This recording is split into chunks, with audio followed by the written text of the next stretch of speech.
The outer and inner edges of the eastern Mediterranean states shared one key trait.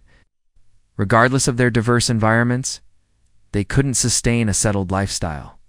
These regions became home to the second major part of the agricultural economy's pastoralism.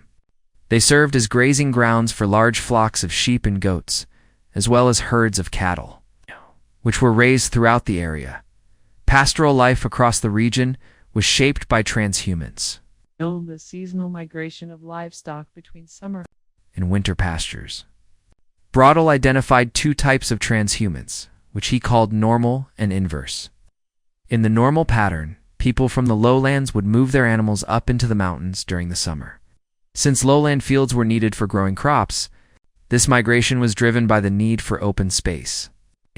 In contrast, inverse transhumance occurred when people from the highlands descended into the lowlands during winter to escape the cold.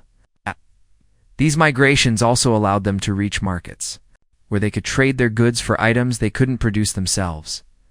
When describing these movements, Brodel focused mainly on the European peninsulas and the Mediterranean. In both types of transhumance, the animals were kept away from farmland and orchards during the summer, which worked well for farmers. It meant their crops could grow undisturbed and be harvested without interference from livestock. However, in the eastern Mediterranean, the situation was more complicated. The typical pattern of herders moving into the mountains during summer for better grazing did occur in areas like Greece, Crete, various islands, Anatolia, the hills of Syro-Palestine, and the Zagros Mountains. But more often, transhumance went in the opposite direction. Herders traveled between deserts or steppes and the fertile lands near rivers, in places like the Syrian desert, the Negev, the deserts around Egypt, and the Mesopotamian steppe pastures. Were available in winter, away from farmland, but not in summer. As a result, herds would move into river valleys during the peak agricultural season when crops were ripe and ready to harvest. This often led to conflicts between farmers and herders. Governments tried to regulate the herders' movements, had little power over them in winter, when the herds were too far away. In Egypt, these tensions were less severe. There, the herds typically arrived after the harvest was already finished. Transhumance was not a random or aimless movement. It followed well-established routes. These routes could stretch for hundreds of kilometers, though they typically didn't exceed around 200 kilometers. Because these paths were consistent and predictable, states were able to set up checkpoints to monitor the movement of herders, and, if necessary, block their passage. One remarkable example of such control comes from an Egyptian documental letter from a border official during the reign of Merneptah.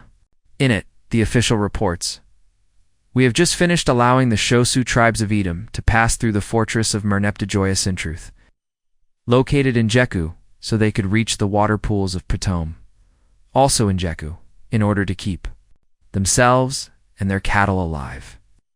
This letter shows that herders from Edom, in Transjordan, were granted access to the Nile Delta to feed their livestock. However, interpreting this document is difficult. It's the only one of its kind, so we don't know whether the situation it describes was part of a regular migration pattern or an exceptional case. If it was common, it would imply an annual journey of over 300 kilometers from the highlands of Transjordan, through the Sinai to the Nile Delta. This route began outside Egypt's direct control at that time, making it a significant and long migration. But if this event was unusual, the document simply records a rare occurrence, offering little value for understanding general patterns of transhumance. While routes can be reconstructed for some historical periods, this is not possible. In our case, we can only speculate that ancient paths may have resembled those used in more recent times. But there is no certainty. Modern scholars often rely not on ancient texts, but on ethnographic studies of present-day pastoralists living in areas once inhabited by ancient nomads. By observing current transhumance practices, they try to understand how similar migrations may have worked in the past. However, this method has its risks. It assumes that pastoral practices have remained mostly unchanged over time, and that the environments have stayed the same. Many researchers have challenged this assumption, arguing that today's practices may not reflect those of ancient or prehistoric societies. For example, the idea of moving herds between seasonal pastures only applies when dealing with large herds. Smaller groups of animals could often survive on local resources, especially with stall feeding. Also, areas that are now used as highland grazing grounds were often heavily forested in the past, making them unsuitable for anything but the smallest herds. Additionally, the social and economic relationships between farmers and herders may have shifted significantly over time. These criticisms pose serious challenges for historians. While we might assume that the general way of life for pastoralists has persisted over time, we have very little insight into the specific details of how it actually functioned in the distant past. Historians who study the Eastern Mediterranean often use terms like pastoral nomads or semi-nomads to describe herding communities. These terms can be misleading, as they evoke images of later nomads traveling with camels or horses groups that became significant in the region's later history. The term semi-nomad is especially confusing because it implies a transitional phase between full nomadism and permanent settlement. But semi-nomadism was not a stepping stone. It was a stable, long-standing way of life that endured for thousands of years and still persists today. Despite modern governments' efforts to force these communities into settled lifestyles, for this reason, I prefer the simpler term nomads. A key feature of their way of life was their existence between two worlds, both inside and outside of state control. Governments often tried to assert authority over them, usually through military force. Yet these efforts were generally ineffective, as the environments where pastoralists lived were not well suited to conventional warfare, just as sedentary lifestyles varied greatly depending on the local ecology and the types of agriculture practiced. So too did non-sedentary ones. In the late 2nd millennium BCE, for example, nomads did not yet travel long distances with camels. Instead, they moved with herds of cattle, sheep, and goats. In addition to the previously discussed variations in transhumance patterns, there were also differences in how permanent or clearly defined the grazing territories were. Many pastoralist communities had strong ties to settled communities, often as part of the same extended group. Others ranged much farther, living in temporary camps and moving across either wide or limited areas. Unfortunately, our surviving texts don't give enough detail to distinguish clearly between these different types of groups. As a result, we are often left to study all of them under a single general label. Historians have a limited understanding of pastoralist societies, which poses a significant challenge. These groups left behind no written records, and their presence is difficult to trace through archaeology. As a result, we are forced to view them through the lens of settled communities that often held negative views of them. In nearly every ancient culture, nomads were seen as the ultimate outsiders. To the settled, civilized peoples who produce the texts we rely on, the nomadic way of life symbolized primitiveness and a lack of refinement. This creates a precarious situation for historians of the Near East, while in classical Greece, we sometimes find ethnographic-style descriptions of nomads, albeit shaped by Greek agendas in the Near Eastern sources. We must piece together fragmented glimpses drawn from a variety of texts. These include literary works, personal letters, and royal inscriptions.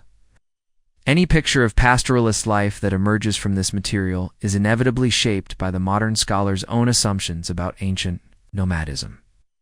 During the 1960s, historians moved away from the older idea of desert nomads, repeatedly invading agricultural lands in waves such as the Amorites, Arameans, or Arabs.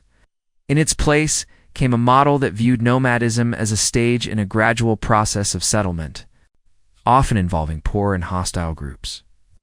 This theory, too, was eventually challenged and gave way to what has become the more widely accepted view today. Rather than seeing nomads and farmers as enemies or rivals, current scholarship emphasizes their interdependence. Instead of conflict, there was often cooperation between the two. The farmer and the herder each represented a different part of the agricultural economy. Ideally, they lived in a symbiotic relationship, the farmer produced crops and had access to goods that pastoralists lacked, while the herdsman provided essential animal products: milk, meat, wool, hides, intestines, and bones. In a well-functioning system of seasonal migration, livestock grazed fallow fields during winter, fertilizing the soil and promoting plant growth by trimming young shoots. In summer, with the animals moved elsewhere, farmers could safely harvest and store their crops without interference. But this cooperative vision rarely appears in the written sources, whether from the region and period under discussion or from other times and places. Instead, nomads are often depicted in starkly negative terms: uncivilized, violent, and threatening.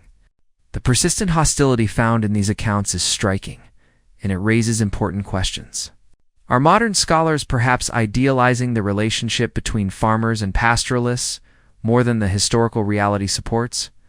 So how were pastoral nomads actually portrayed in ancient sources? One of the first things that stands out is the vague and inconsistent use of names. Many different names have been recorded: Lumu, Kutu, Sutu, Habiru, Shosu, Maje, and others. At first glance, these seem to refer to distinct ethnic groups, tribes, or alliances. But when scholars have gathered and analyzed the evidence, they've often found that these labels were used loosely. Rather than identifying specific well-defined groups, the names often pointed to a general way of life at the same time. The terms used to describe nomadic groups in specific regions changed over time. In northern Syria, for example, different names appear in succession during the late 2nd millennium BC, first the Sutians, then the Alamu, and later the Auramians. These likely referred to a range of tribal groups who used the same pastoral routes through the area. The shifting terminology suggests that the authors of these texts recognized changes and distinctions over time, at least to some degree.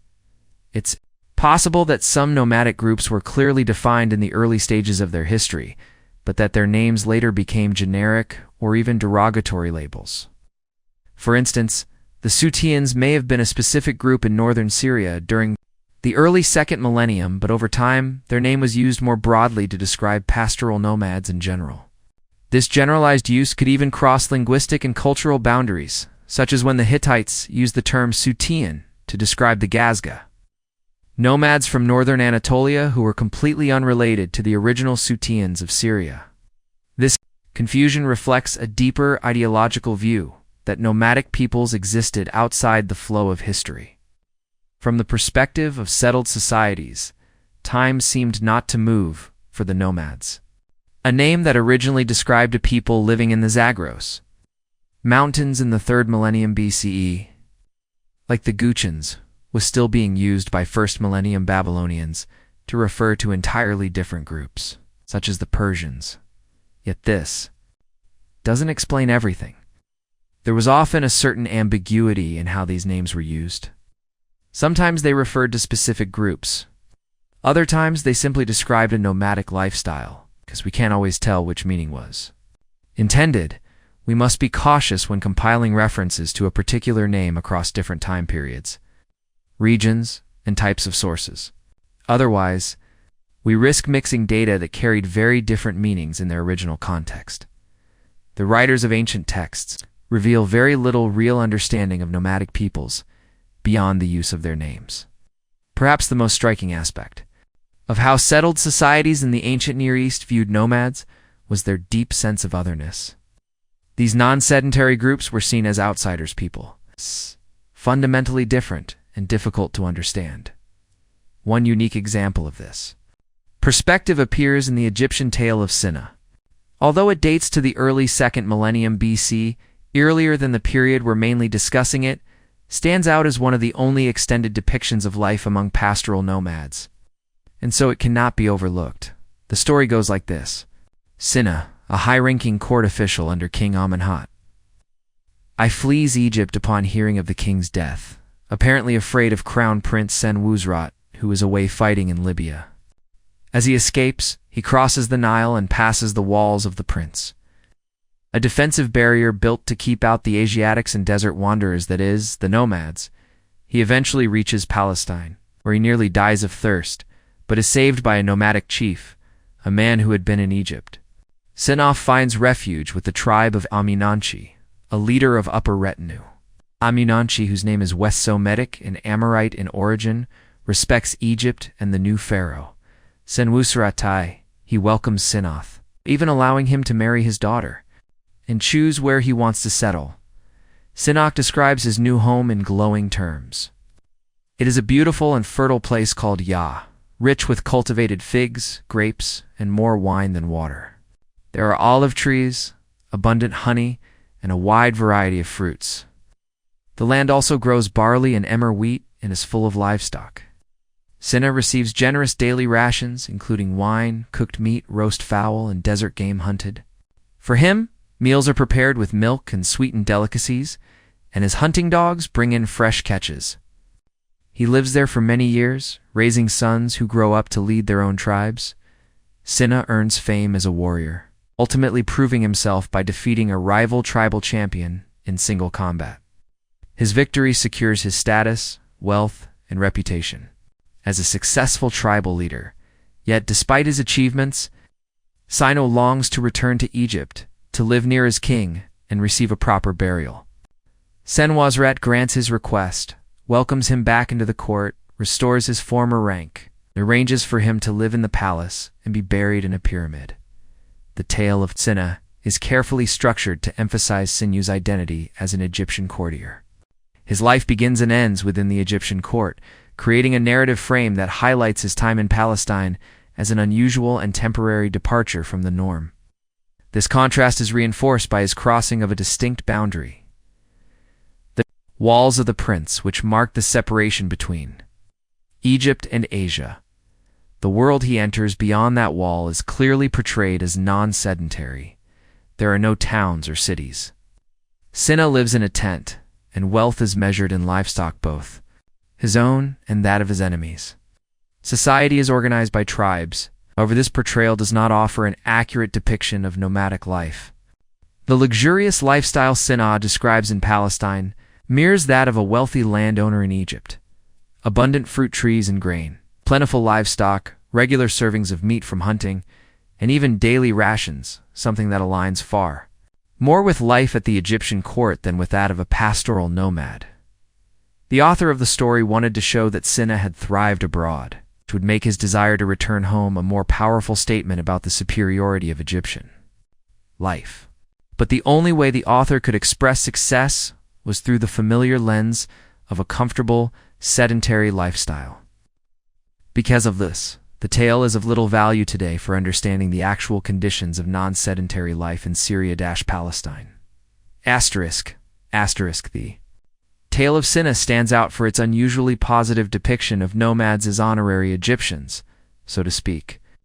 In most other Eastern Mediterranean sources, nomadic peoples are consistently portrayed as bandits and thieves. Writers not only saw their lifestyle as incompatible with culture, but often depicted nomads as barely human. One Egyptian text from the Late Bronze Age vividly illustrates this view, describing the Shosu hiding in narrow valleys and portraying them as monstrous in size and appearance, supposedly standing up to 2.5 or 3.5 meters tall and having grim, unwelcoming faces. This portrayal is clearly a stereotype, reducing nomads to savage, almost mythical beings. Across ancient Near Eastern texts, the dominant trait assigned to nomads is ferocity. Nearly every recorded interaction between nomadic groups and states is framed in military terms. Nomads are almost always cast as enemies or targets of military campaigns. There is only one notable exception to this pattern. Nomads could be recruited as mercenaries. But even this reinforces the stereotype that violence was the only skill they truly possessed. Such ideas are not unique to the ancient Near East. They reflect a widespread pattern in many cultures. Settled peoples, those of cities and farmlands, tend to hold deep suspicions and even contempt for those living in mountains, steppes, or deserts. This creates a stark contrast. On the one hand, ancient texts consistently depict nomads as wild, dangerous, and uncivilized. On the other, modern scholars often emphasize the valuable economic role pastoralists played in their symbiotic relationship with settled agricultural communities. The divide between these two perspectives is too sharp to dismiss as simple prejudice on the part of ancient writers. There may be deeper reasons behind this enduring tension between how nomads were perceived and the reality of their contributions. *****. 1. Of the main reasons for the contradiction between ancient and modern views of nomads lies in how broadly the term nomad is used. We're forced to group together a wide range of people under this single label, even though their ways of life, relationships with settled societies, and motivations could differ greatly. The ancient texts don't clearly distinguish between pastoralist communities living on the edges of state territories and criminal bands that, like in any peasant society, preyed on organized settlements under state control. There were many different kinds of nomadic groups, and their interactions with states varied widely. While there was often economic complementarity between farmers and herders, that didn't always translate into peaceful, mutually beneficial relationships. Interactions between the two could take many forms, and a key factor in shaping those relationships was competition over resources. In regions where herders brought their animals into agricultural areas during the summer rite, when crops were ripening, tensions with farmers were likely high. In contrast, when herders moved into the highlands during summer, away from farmland, conflict would have been much less common, at a deeper level. Pastoralists and farmers had fundamentally different attitudes toward the environment. Active herders Aimed to preserve the land by moving on once local resources were exhausted. Whereas farmers sought to improve and permanently settle the land they worked, the sources we have also tend to lump together very different types of groups. For example, texts describe both outsiders trying to force their way into state territory like the Libyans in Egypt, and nomads resisting state interference in their own lands, like those in northern Syria opposing Assyrian control in the same hostile terms. Much of the hostility expressed in these sources may reflect resistance to state domination rather than acts of aggression by nomads. Anyone who defied the state was often branded as a rebel or a bandita label that grouped together many different people with varied motives. Still, we should not entirely ignore the element of violence in nomadic behavior. Nomads didn't always apply the same moral restraints toward outsiders as they did within their own social groups, and their treatment of settled people could be harsh. Whether this stems from the nature of tribal societies where revenge and feuding are integral to social life, as some scholars argue, is uncertain. But we cannot dismiss the fact that nomads were sometimes capable of extreme cruelty. The same applies to social bandits outlaws from settled societies who often showed no mercy when confronting state authorities. For these reasons, we must be careful not to idealize or romanticize nomadic life. While they played a crucial role in the broader economic and social landscape, their behaviors, like those of any group, included both cooperation and conflict, peace and violence. Who were these nomads? Many different peoples lived on the edges of late Bronze Age states, and their relationships with those states varied in complex ways. Unfortunately, the sources available to us are often biased and overwhelmingly negative, making it difficult to separate historical reality from prejudice. These sources also tend to lump all nomadic groups, both those inside and outside state borders, into a single category, which can be misleading.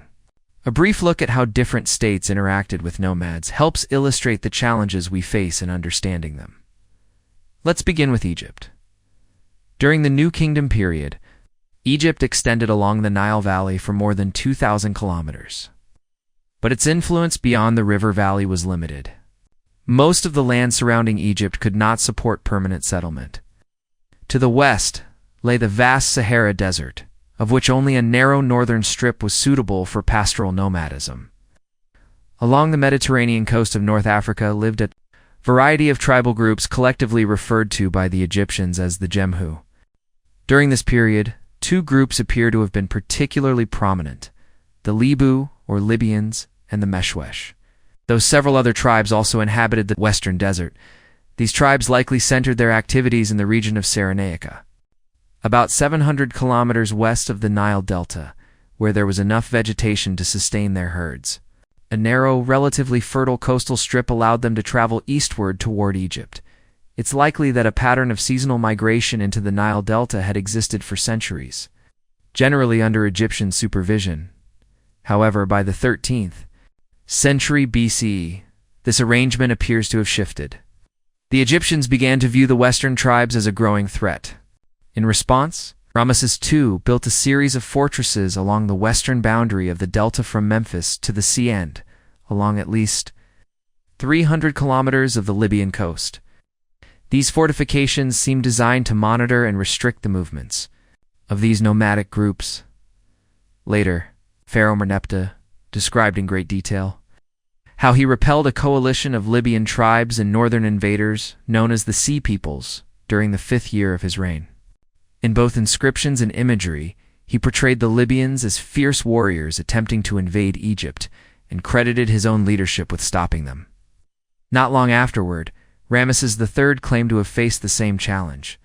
He boasted of having twice defeated similar alliances of Libyans and Sea Peoples. In quick succession, these accounts reveal how interactions between Egypt and its nomadic neighbors were often cast in militaristic, adversarial terms, though whether this reflected actual, constant conflict or the pharaoh's need to project strength is harder to determine. Interpreting the accounts of these Egyptian kings presents several challenges. Was the pressure from the Libyans in the 13th century BCE truly greater than before? If so, what caused it? Were they being pushed eastward by other groups? Did they suffer from famine? If famine was a factor, what triggered it? It's also possible that internal social changes among Libyan tribes led them to seek more permanent settlements, something only the Nile Delta could provide. Alternatively, rising competition over shared grazing zones between groups with different lifestyles may have spilled over into Egyptian territory. Another possibility is that there was no major change at all, just a shift in Egyptian policy. Perhaps the Egyptian state suddenly decided to block what had been a routine pattern of seasonal migration into the delta. The Egyptians may have described relatively minor military actions as though they were full-scale conflicts between equal states, simply because the language of military narrative tended to frame events in that way. Whatever the cause, the 13th century clearly marked a turning point. Libyan groups did eventually enter Egypt and became a significant political force in the western Nile Delta and beyond. In fact, some dynasties that rose to power after the collapse of the New Kingdom were descended from Libyan mercenaries who had settled in the region, but it's still unclear whether this rise to power was the result of their military service to the Egyptian state or the outcome of an invasion. We simply don't have enough evidence to say. In the south, Egypt's interactions with nomadic groups were different.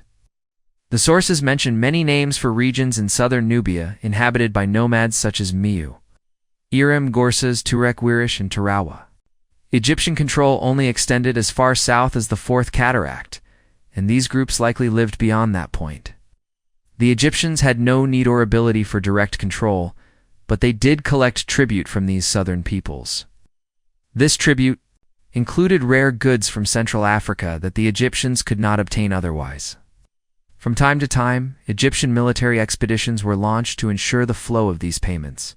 Interestingly, there is no evidence that these southern nomads attempted to move northward into Egypt.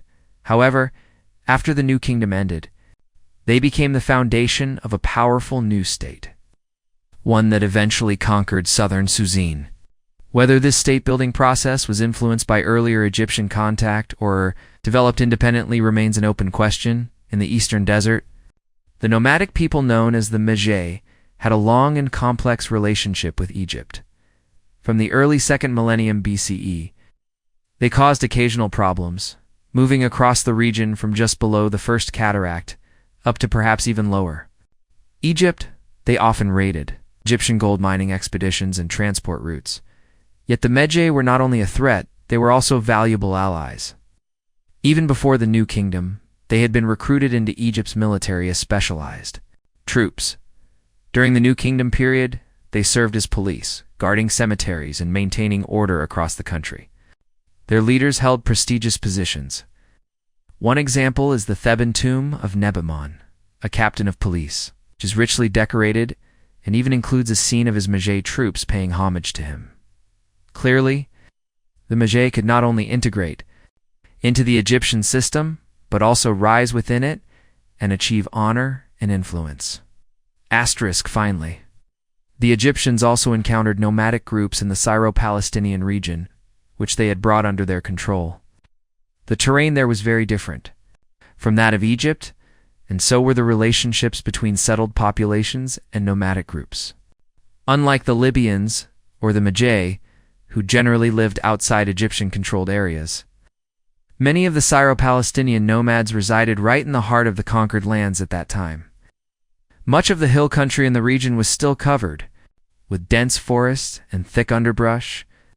The best way to describe the environment is with the French term maquis, sturdy shrubs growing from rocky soil. It's often taller than a person. Clearing such vegetation was extremely difficult with the tools available during the Bronze Age.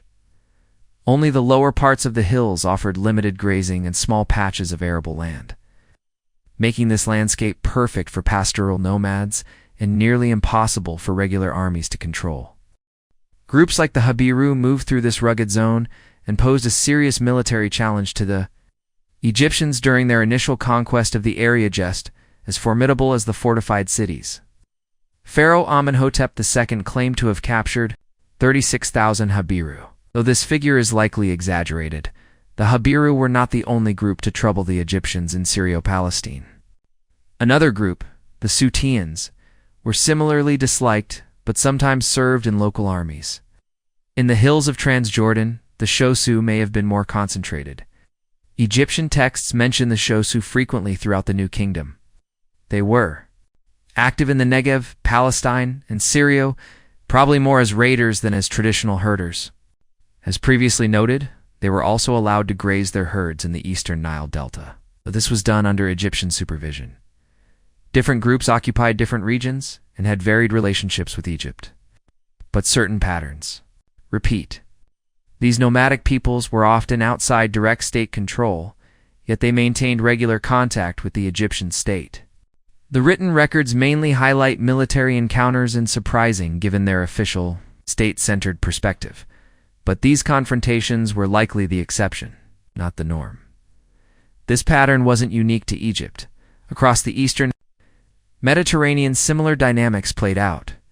In Mesopotamia, particularly in Assyria and Babylonia, the most prominent nomadic group of the period was known as the Alamu. Later, the name Arameans appears, and while we can't clearly distinguish between the two, they seem to have been closely related. Both groups followed similar transhumance practices and had comparable relationships with nearby states. By the early 1st millennium BCE, the Arameans had become a major political force, dominating a vast region from western Syria all the way to the Persian Gulf. They are a powerful example of how nomadic groups could transition into settled societies, get control of cities, and rise to political prominence.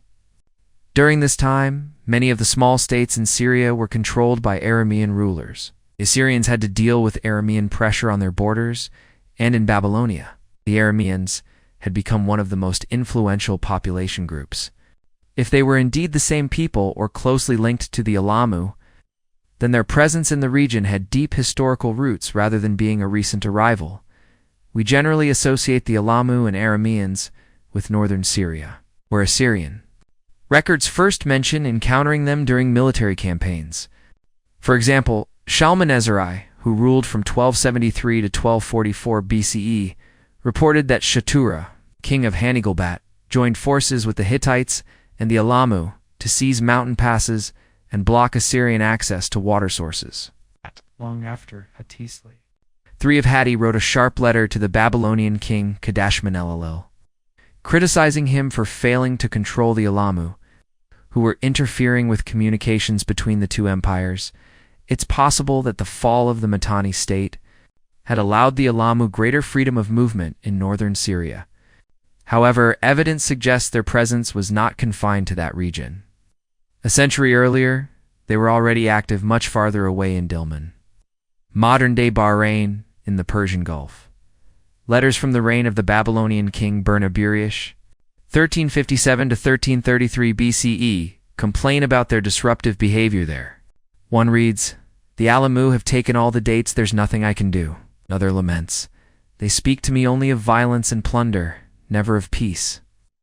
I was ordered to negotiate, but they refused to listen. Still we must be cautious not to read too much into the specific names used in these sources. The term Alamu may have functioned as a general label for nomadic groups. To complicate matters further, the term Sutian common in Syro-Palestinian texts also appears in Mesopotamian records and often seems interchangeable with Alamu. Over time, relations between settled Mesopotamian societies and these nomadic groups grew increasingly hostile. By the late 12th century BCE, the Mesopotamian states were largely on the defensive and began to lose control over vast parts of their territories. The Arameans pushed deep into Assyria, even forcing King Tiglath-Pileser I 1114 to 1076 BCE to abandon his capital and retreat into the mountains. Earlier, during the reign of Adad-Abdillah 1168 to 1147 BCE, Aramean raiders had attacked cities in Babylonia and looted religious temples, carrying off sacred statues. Interestingly, it was the Assyrians who eventually recovered and returned these cult objects to the Babylonians, suggesting a temporary alliance between the two major powers in response to the threat posed by the nomads. Despite such efforts, the nomads proved impossible to contain. The rise of Aramean political dominance in the first millennium BCE is a clear sign of their eventual success in infiltrating and reshaping the landscape of the settled world. The Assyrians didn't only come into contact with nomadic groups in the west, they also encountered them in the mountainous regions to the east and north. Names like Kutu, Lulumu, and Shubaru appear frequently among their enemies, though these terms were likely used broadly and without much precision to describe mountain tribes. Kutu was an archaic label originally used for the Gudians of the 3rd millennium BCE. Lulumu was also an old name, appearing in sources from the latter half of the 2nd millennium in areas stretching from northern Syria to the eastern banks of the Tigris. Shubaru, meanwhile, simply meant northerner. It's clear that the Assyrians wanted to control these mountain peoples, but their actual success is debatable. Despite repeated campaigns, the tribal alliances of Euroatri and Neri in eastern Anatolia effectively resisted Assyrian influence. In fact, during the early 1st millennium BCE, these groups unified to form the kingdom of Urartu, which would become one of Assyria's most powerful rivals. These examples, drawn from the states with the most extensive written records, highlight the typical pattern of how nomads were portrayed in official texts. They were seen as hostile outsiders who had to be conquered. Various groups were often lumped together with no acknowledgement of their differences, and they were never spoken of positively. State records focused solely on military engagements and always claimed victory over the nomads. Yet, political reality of the 1st millennium BCE across the region tells a different story. The nomads were far from being subdued. They not only endured, but also rose to power, becoming significant players in the political landscape. Asterisk in the sources from the late Bronze Age. The image of the nomad is overwhelmingly negative and remarkably consistent. The author's urban sedentary people from the late 2nd millennium BC tended to lump all nomadic groups together. Whether they lived within or beyond state borders, they portrayed them as violent, unreliable, and a threat to the safety of the countryside. As a result, state authorities often viewed nomads as military enemies and sought to suppress them. Yet, at the same time, these same states regularly recruited nomads as mercenaries. Taking advantage of their martial abilities when it suited their needs, these settled writers displayed little understanding of the nomadic way of life. They failed to recognize the economic interdependence that modern scholars often highlight between pastoral nomads and agricultural communities. While today we understand that these groups could complement one another economically, that perspective was largely absent from ancient, state-centered sources. This harsh and dismissive view of nomads stands in stark contrast to how people in the 1st millennium BCE remembered the past. Later generations, reflecting on their origins, often identified themselves as descending from nomads. Rather than seeing nomadism as the opposite of civilization, they considered it as simpler. Earlier way of life, something they had outgrown as they developed more complex societies. This idea is reflected in two major literary traditions from the Eastern Mediterranean that later shaped the Western worldview. Classical authors, from Homer through Roman historians, describe the early migrants into Greece as the founders of their civilization, which replaced the earlier Mycenaean culture. Thucydides, for instance, openly stated that the ancient population of Greece was nomadic in origin. The land now known as Hellas had no stable population in ancient times. Instead, it saw constant migrations as various groups under pressure from stronger invaders were always ready to abandon their territories. This perspective marks a shift from fear and scorn toward a recognition of nomadic heritage. Even if it was framed as something primitive and left behind, during the classical period, the Greeks took pride in their distinct ethnic identities such as Dorians, Ionians, and Achaeans. Even after settling in cities, they continued to identify themselves by tribal affiliations. They organized their civic populations into units called phalae, which roughly translates as tribes.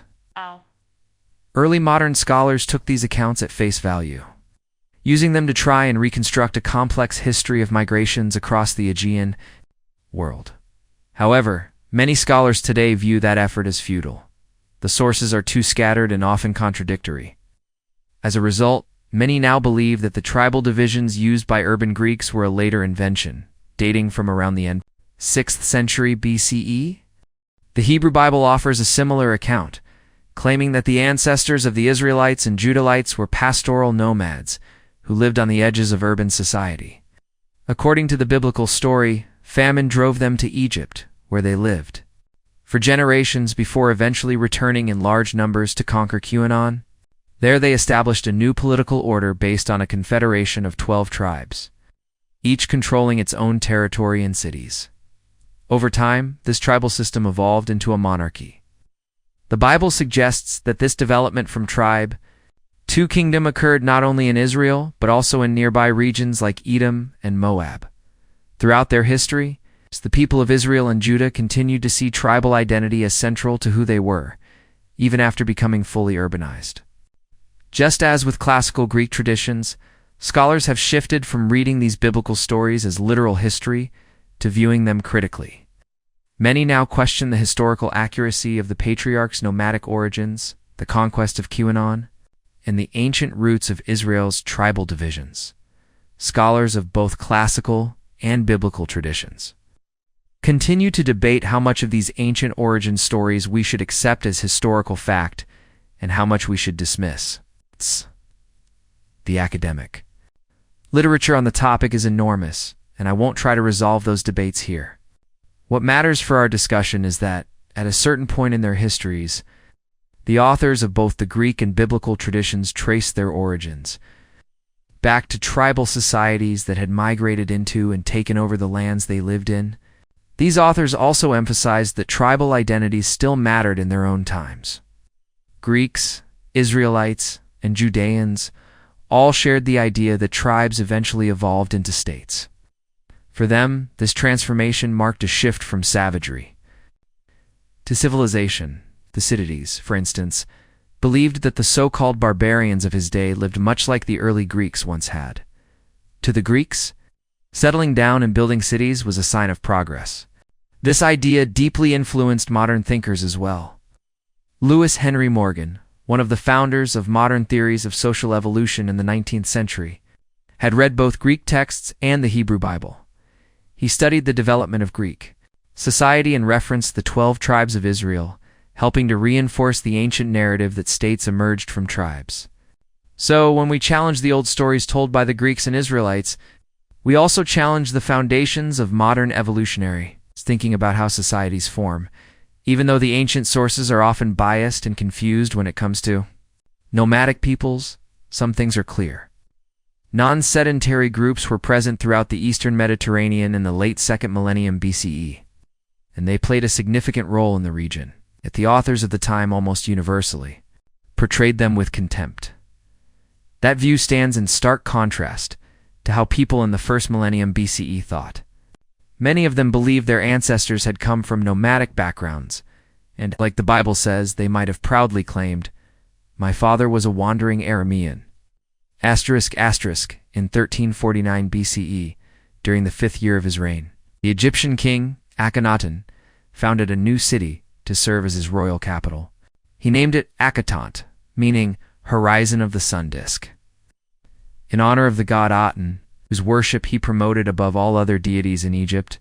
While Akhenaten's religious reforms are fascinating and have been widely studied, they are not the focus here. What matters for our purposes is the act of founding new cities like Akhetaten. Akhenaten wasn't unique in doing this throughout the late Bronze Age Eastern Mediterranean. Rulers established new cities for themselves and their courts.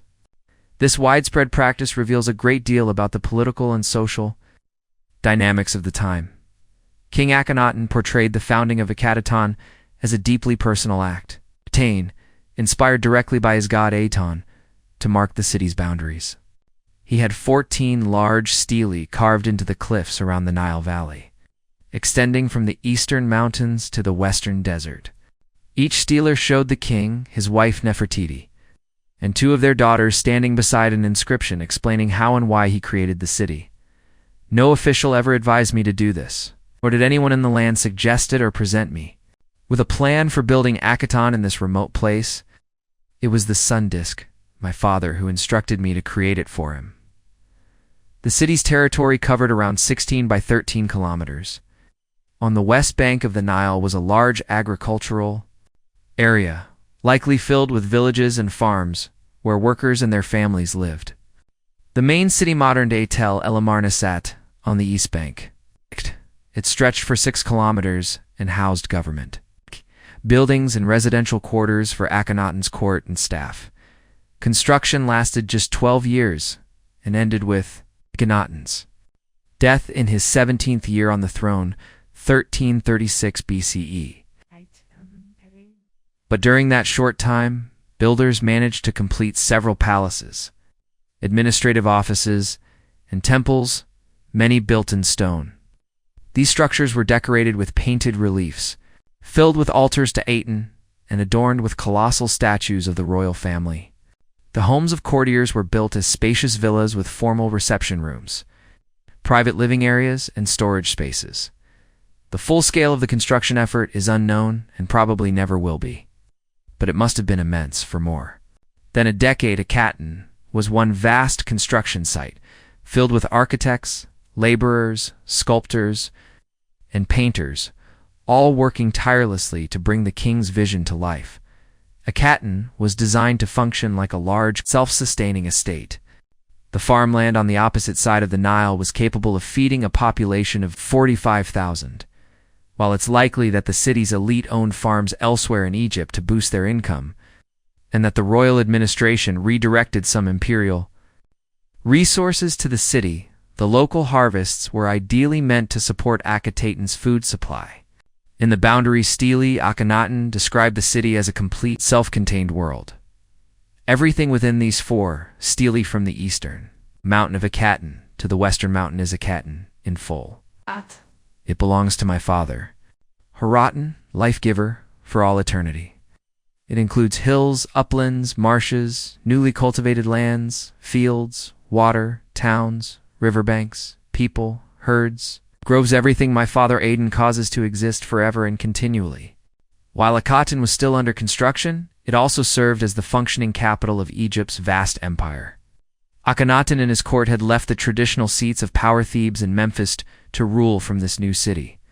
At its center stood the king's house, the building where Akhenaten conducted the business of governance and met with his officials. Close by were the administrative offices of various government departments, although most were destroyed after the city was abandoned. One office, however, has left behind especially valuable evidence, known as the Bureau of the Correspondence of Pharaoh. It housed the king's diplomatic archives, now famously known as the Amarna letters. These clay tablets, written in Babylonian cuneiform, preserved communications between Akhenaten and foreign rulers and vassals. While the king may not have read the tablets himself, he was likely briefed on their content and consulted on the replies. In addition to diplomacy, many other matters of state were handled in the heart of the city, where Akhenaten regularly met with his advisors. The city of Akhetaten served as the stage for Akhenaten's carefully choreographed performance as king. By relocating to a site halfway between Egypt's traditional power centers, Memphis to the north, where the Nile meets the delta, and Thebes to the south, the religious heartland of the god Amarna, Akhenaten distanced himself from the general population. He surrounded himself with a hand-picked inner circle, yet even from them he maintained a physical separation. His royal residence, positioned along the river in the northern part of the city, was heavily fortified. When he needed to meet with his officials, he would ride his chariot down the royal road, likely lined with loyal subjects expected to honor his passage. His actual interactions with people took place only at the king's house, and even their access to him was tightly controlled and steeped in ritual. Asterisk unusually for the period. We have visual depictions of Akhenaten engaging with his subjects.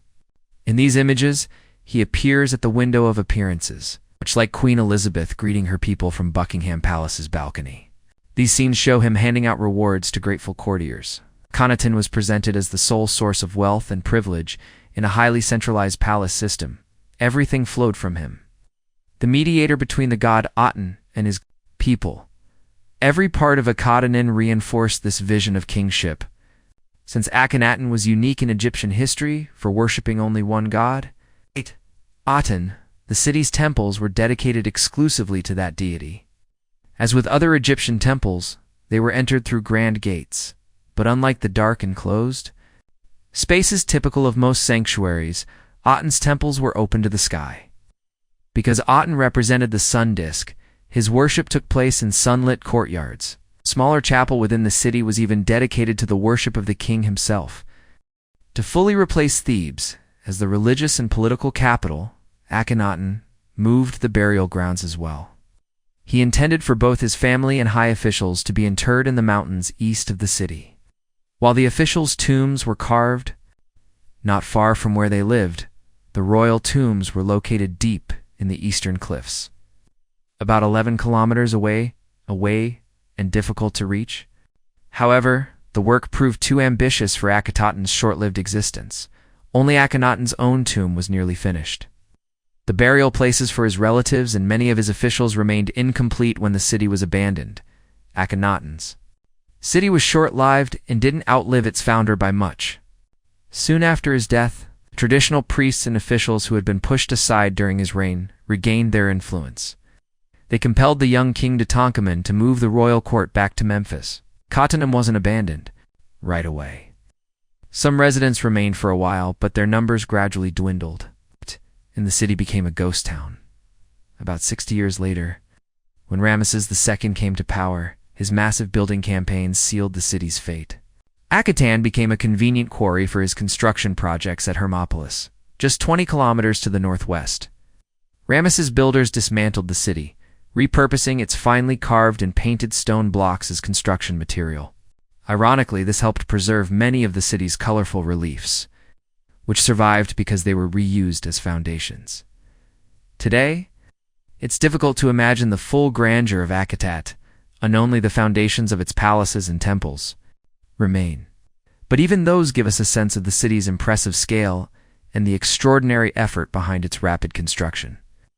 To build such a city in just 12 years, Akhenaten must have mobilized the resources of his entire empire. He was certainly not a weak or powerless ruler. Later generations of Egyptians rejected him. They erased his name from records and destroyed many of his monuments. Modern scholars have often viewed Akhenaten as an eccentric outlier, so unusual that he doesn't seem to fit into the broader history of Egypt or the ancient Mediterranean. In terms of his religious beliefs, that may be true. But in other ways, he was entirely typical of his time. The city he built and the political and social order it represented had clear parallels across the Eastern Mediterranean world of the Late Bronze Age.